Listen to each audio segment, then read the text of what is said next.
Hey there. Today we're going to talk about the proper way to bridle your horse. Now, most of the time when you bring your horse out, you're going to have a halter on him. You may put him in the cross ties, whatnot, or you can take him into like a round pen area if you like to bridle with them being loose. Maybe you saddle with them being loose. That's okay. That's actually pretty good.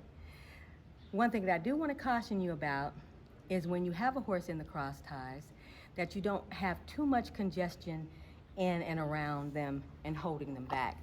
Now, I've slid his halter off his face and over his neck. So technically he still feels like he's caught, so to speak. So he's not really going to go anywhere. Isn't that right? Okay. So what I want you to do and to focus on today, and I've just brought a very simple headstall with a full cheek bit on it. And I want you to see what it looks like for a horse to actually take the bit up and release the bit. And basically that's what we're doing when we're bridling our horse. We're not trying to shove the bit up into their mouths, and we're not trying to rip and yank the bridle off of their heads as quickly as possible. Because as you can see, that's metal right here. And they have teeth in the front of their mouths. And so when you yank a bridle off, that bit is coming over those front teeth. That doesn't feel real good. If you've ever had the dentist clank on your teeth with his metal tools, don't feel real nice. So we want our horse to have a very good experience, and keeping this as a very sacred part of our horse will keep our horse happy with us, okay? So we don't want to have harsh things that are in his mouth or coming across his teeth.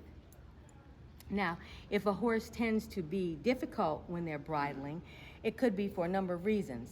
One of those reasons your horse might be having a little bit of difficulty or it seems a little problematic when you're trying to bridle could be about his teeth, okay?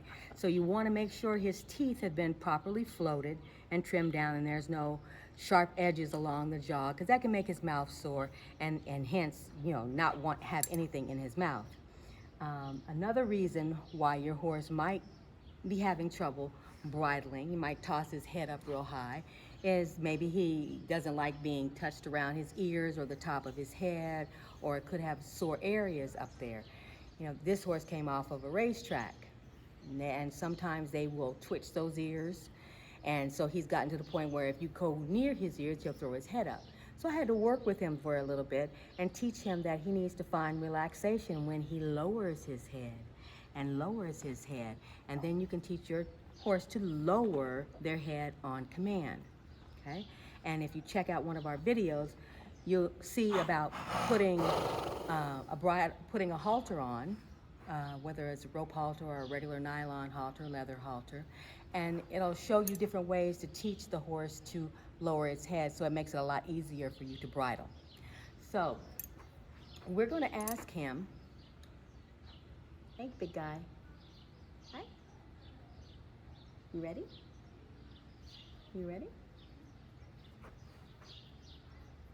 You ready? Okay.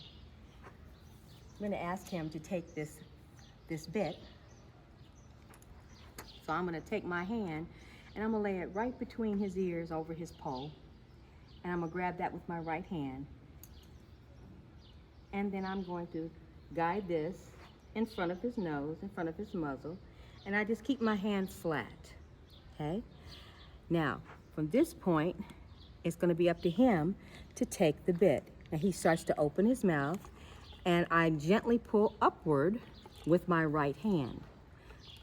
Now he's going to mouth that bit a little bit, and as he's mouthing the bit, that's okay.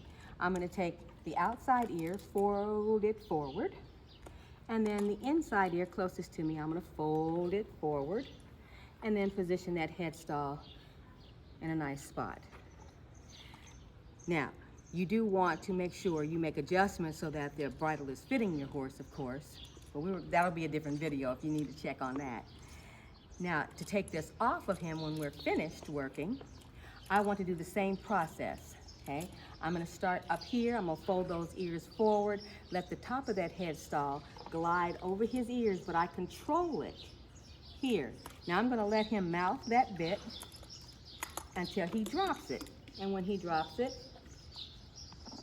I can then take it off. And that's basically how you properly bridle your horse and then take the bridle off. Check out a couple of our other videos if you need a little bit more specifics about bridle fitting or bits. See you then.